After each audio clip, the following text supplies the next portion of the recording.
Panalangin para sa mga nasa transportasyon. Manalangin tayo. Mahal na pong Jesus Nazareno, basbasan niyo po ang mga driver, ang mga konduktor, ang mga manggagawa sa sektor ng transportasyon.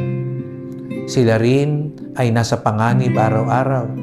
Kaya nga't nawa, ikaw na aming daan, ang maging kasakasama nila sa paglalakbay. Nawa, sa kanilang paghatid, sa kanilang mga kapatid, sila rin matagpuan nila ang kanilang bukasyon at kahalagahan ng kanilang gampanin, sapagkat katulad mo, sila din ay nagtutulay sa mga tao.